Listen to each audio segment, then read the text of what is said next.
My name's Robin, and I had just celebrated my 26th birthday a few weeks ago. Life was good. I was engaged to Jake, my college sweetheart, and our wedding was right around the corner. Everything seemed perfect until my mom decided to throw a wrench in the works. I was lounging on the couch, flipping through a bridal magazine when my phone buzzed. Mom's name flashed on the screen. I answered with a cheerful, "Hey, Mom, what's up?" "Robin, honey, I need your opinion," she said, her voice laced with excitement. "What kind of suit do you think would look best on Tom when he walks you down the aisle?" "I'm thinking maybe blue, but maybe black is more traditional?" I blinked, confused. "Mom, what are you talking about?" "Grandpa's walking me down the aisle." There was a pause on the other end of the line. Then, "What?" "No, Tom's doing it. He's got a teenage daughter, and he wants to practice. You know, to get a feel for when it's her turn." I sat up straight, my magazine forgotten. "Practice? Mom, I'm not some dress rehearsal for your boyfriend's future father of the bride moment. Grandpa's walking me down the aisle, end of story." "But Tom." "I don't care about Tom," I shouted, surprising myself with the intensity of my anger. "I'm not going to be his guinea pig. If he wants to practice so badly, tell him to find some other wedding to crash." "Robin Elizabeth Carter, you listen to me." I hung up. The phone immediately started ringing again, but I ignored it, tossing it aside as if it had burned me. As I sat there, my heart pounding, memories started flooding back. Dad's face, his warm smile, the way he used to swing me around in the backyard. He'd died when I was 10, leaving a gaping hole in our lives that Mom had desperately tried to fill. I remembered the parade of men that followed, all truckers from the transportation company where Mom worked. She'd bring them home, introducing each one as the one, her future husband, my future stepfather. But they never lasted long. Mom was intense, clingy. She'd scare them off, and then the next one would appear, another Mr. Right in a never-ending cycle. As I sat there, lost in memories, I couldn't help but remember how I'd sought refuge with my grandparents during those tumultuous years.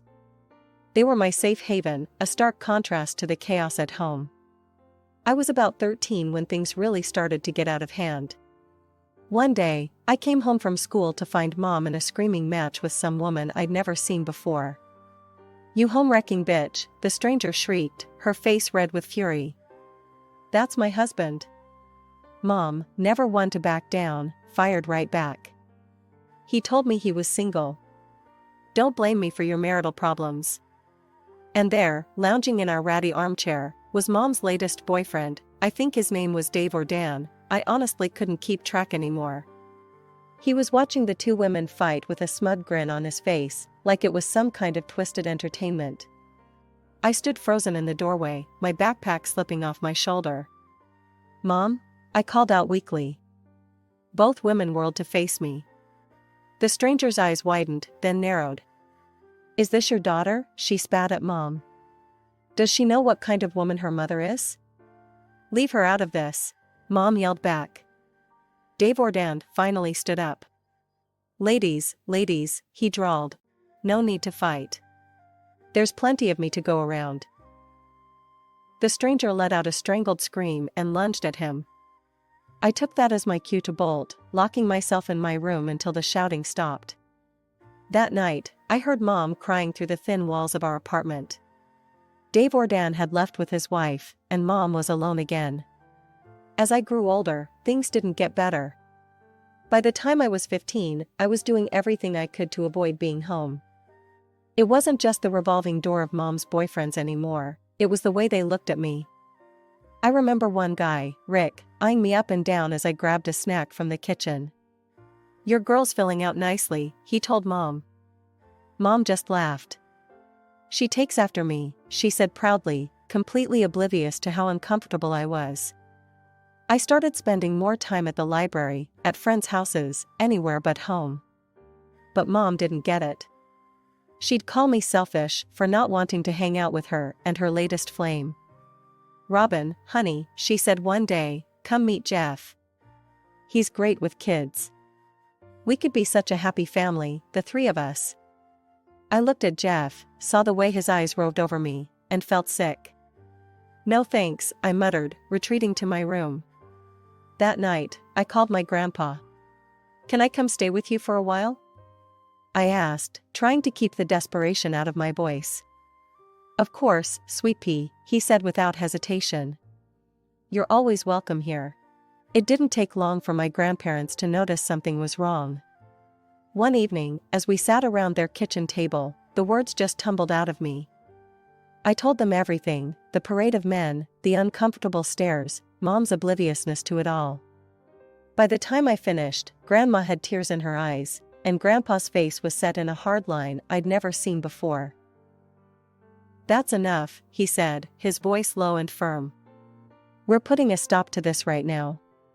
The next day, we drove to Mom's place.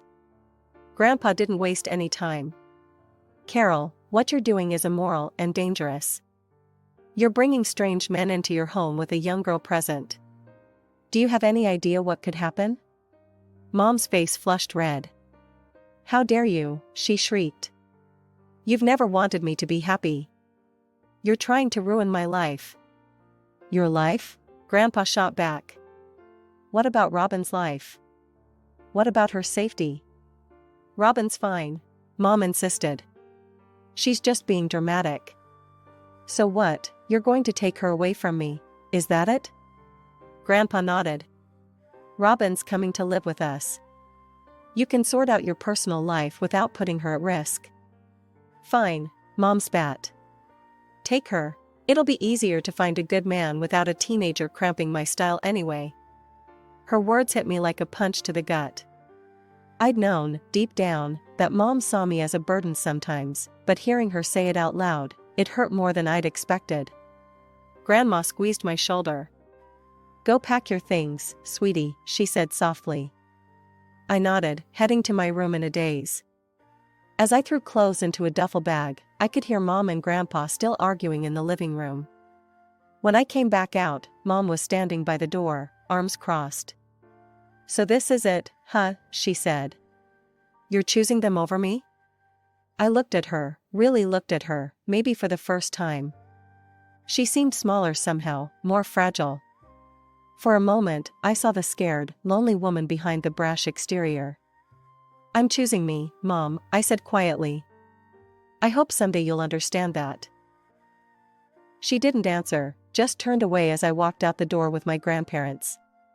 As we drove away, I watched my childhood home disappear in the rearview mirror. I didn't know what the future held, but for the first time in years, I felt safe. Living with my grandparents was like stepping into a different world. Gone were the late-night arguments, the parade of strange men, and the constant tension. Instead, I found myself surrounded by love, stability, and support. I still went to the same school, saw the same friends. But everything felt different. Better. I could focus on my studies without worrying about what, or who, I'd find when I got home. Mom was Mom. She'd call occasionally, usually to talk about her latest boyfriend or to complain about work. She rarely asked about me, and when she did, she didn't seem to really listen to the answers. When graduation day rolled around, I was surprised to see her there. She sat with my grandparents, looking uncomfortable and out of place. You look nice, honey, she said after the ceremony, giving me a quick hug. Listen, I've got to run. I've got a date with this great guy I met at work. You understand, right? And just like that, she was gone. I watched her rush off, feeling a mixture of hurt and relief. My grandparents helped me move into my dorm room that fall, setting me up with everything I needed for college. I'd decided to study to become an investment manager, fascinated by the world of finance and planning. That's where I met Jake. We were in the same introduction to financial markets class, both of us bright-eyed freshmen with big dreams. We became friends first, study buddies who'd quiz each other late into the night at the campus coffee shop. It wasn't until our senior year that things shifted. We were working on a group project, hunched over spreadsheets in the library, when Jake suddenly looked up at me.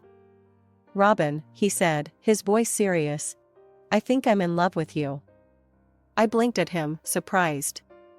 And then I realized I felt the same way. Our relationship blossomed quickly after that. Jake was kind, smart, and stable, everything I'd never had in my life with Mom. When he proposed after graduation, I didn't hesitate to say yes. I saw Mom a few times during those years, usually when I'd stop by her place during breaks. Her new boyfriend, Tom, was always there, younger than her, with slicked back hair and a cocky grin. "Robin, this is Tom," Mom had said, beaming. "He's got a daughter, 7 years younger than you. Isn't that great?"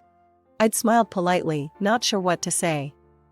Tom had looked me up and down in a way that made me uncomfortable, reminding me of all those boyfriends from years ago. After reliving all these memories, I knew I needed to talk to Grandpa. Jake and I drove out to my grandparents' house one weekend, the weight of Mom's demand heavy on my mind.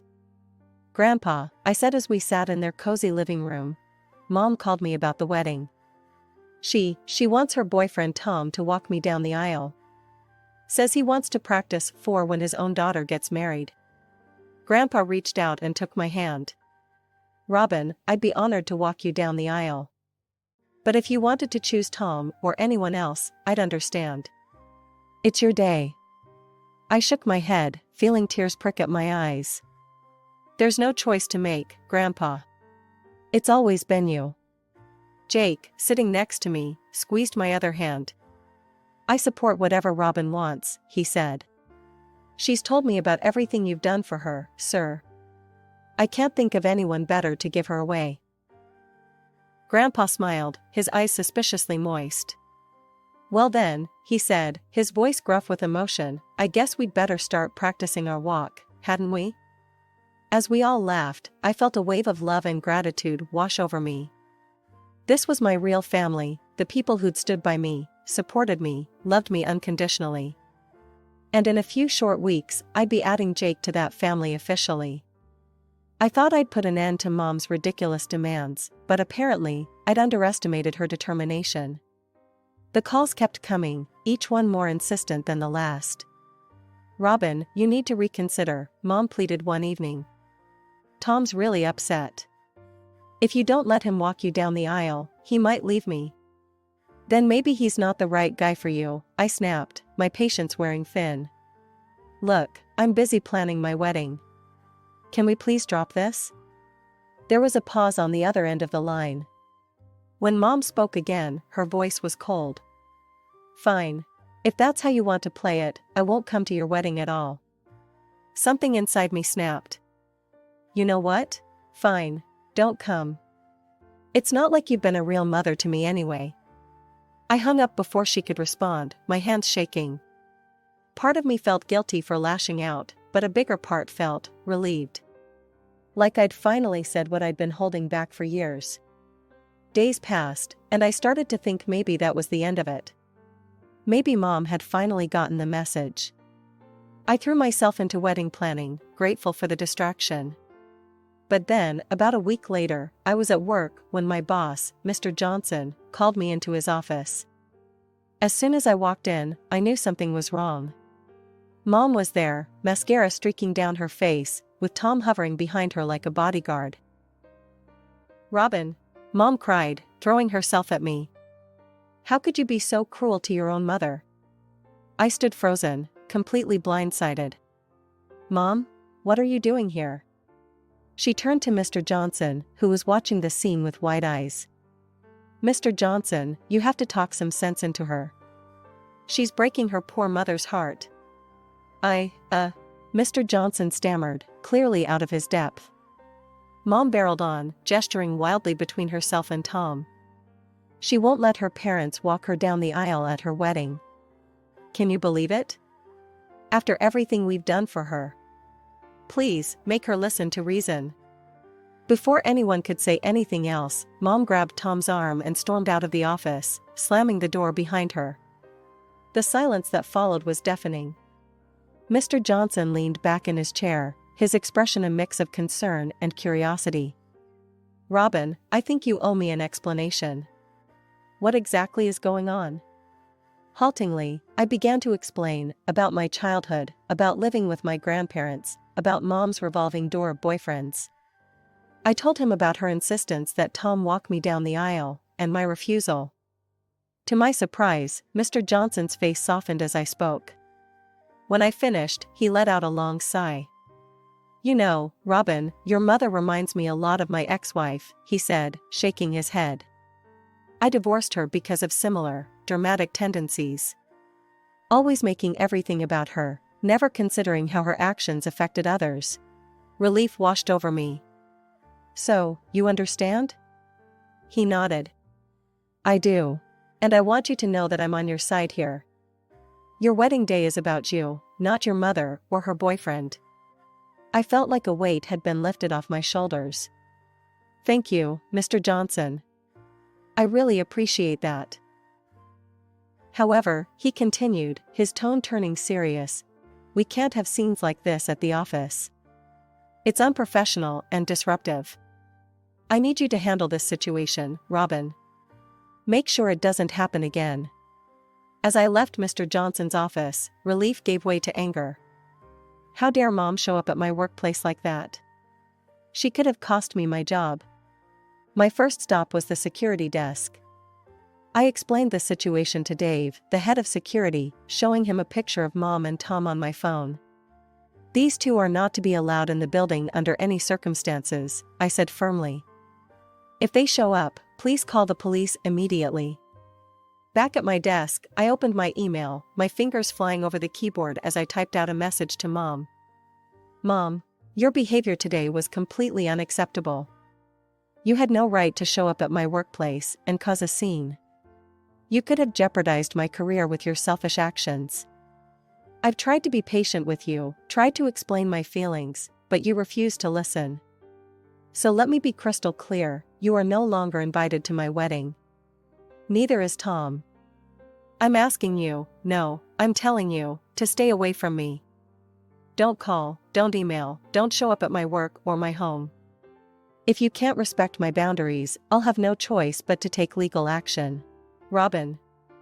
I hit send before I could second-guess myself, then sat back, feeling drained but oddly liberated. That evening, I told Jake what had happened. He wrapped me in a tight hug. "I'm so sorry you had to go through that," he said. "But I'm proud of you for standing up for yourself." We called my grandparents and Jake's parents, explaining the situation. To my relief, they all supported my decision.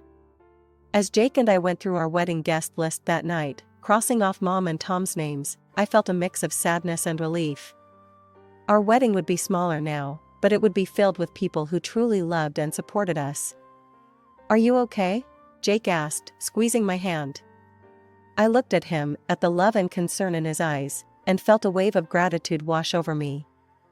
"Yeah," I said, squeezing back. "I really am. And I meant it." For the first time in a long time, I felt like I was taking control of my life, setting boundaries, and surrounding myself with people who genuinely cared about me.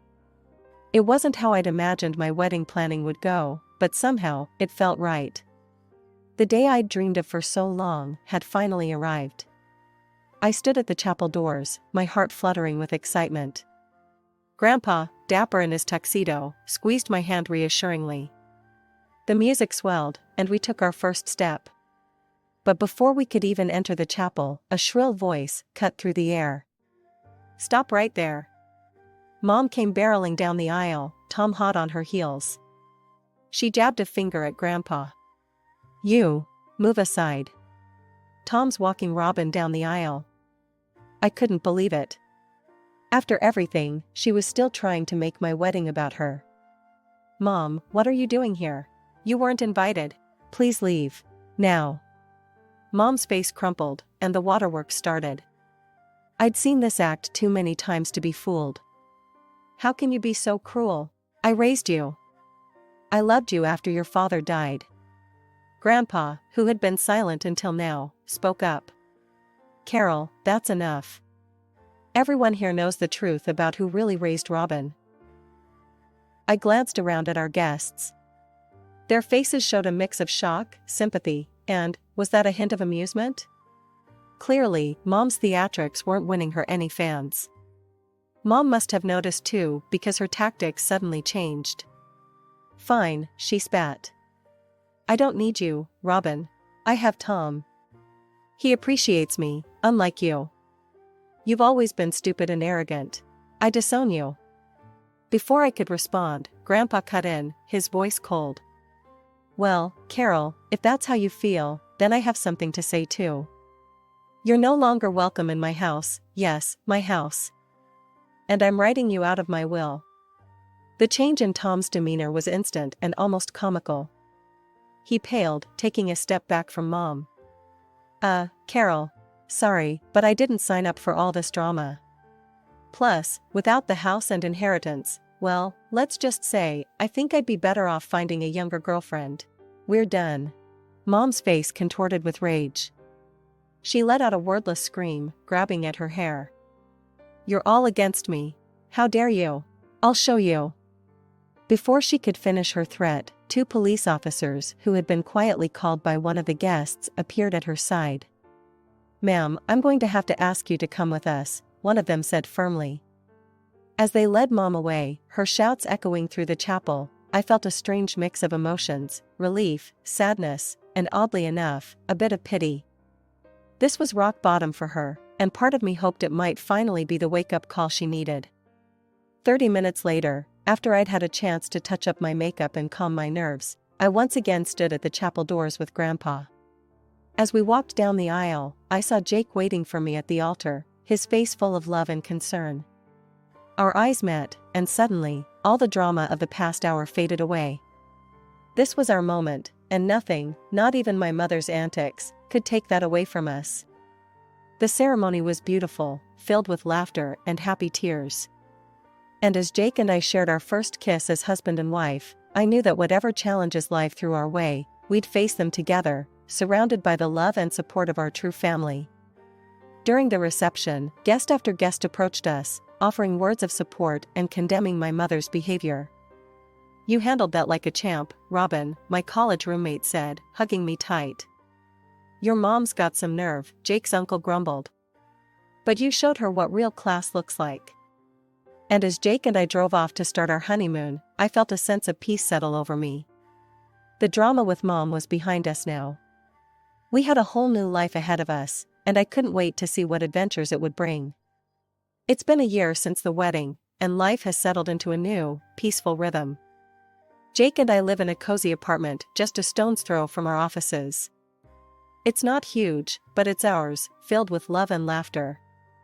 Every morning, we walk to work together, hand in hand, talking about our plans for the future. The house where I grew up, the one Mom used to live in, now provides us with a steady stream of rental income. We've turned it into something positive, using the extra money to save for our future and occasionally splurge on weekend getaways. As for Mom, well, I hear things through the grapevine now and then. Apparently, she's renting a small apartment across town. And true to form, she's on the hunt for her next soulmate. Some things never change, I guess. I haven't spoken to her since the wedding. Sometimes I feel a twinge of guilt about that, but then I remember the years of chaos, the constant drama, the way she tried to hijack one of the most important days of my life. And I know I made the right choice. One sunny Saturday morning, as Jake and I are having breakfast on our tiny balcony, he asks, "Do you ever think about reaching out to your mom?" I take a sip of coffee, considering the question. Sometimes, I admit. But then I remember how peaceful our life is now, how drama-free. And I'm not ready to risk that. Jake nods, understanding. "You know I'll support whatever you decide, right?" I smile, reaching across the table to squeeze his hand. "I know. And that means everything to me." Later that day, we're walking through the park when we pass a mother and daughter having a picnic. They're laughing, heads close together, sharing some private joke. For a moment, I feel a pang of what might have been. But then I think about Grandma and Grandpa, who call every Sunday without fail. I think about Jake's parents, who have embraced me as a daughter. I think about our friends, who rallied around us during the wedding fiasco and have been our rock ever since. I realize that family isn't always about blood. It's about the people who stand by you, who support you, who love you unconditionally. And by that measure, I'm rich beyond my wildest dreams.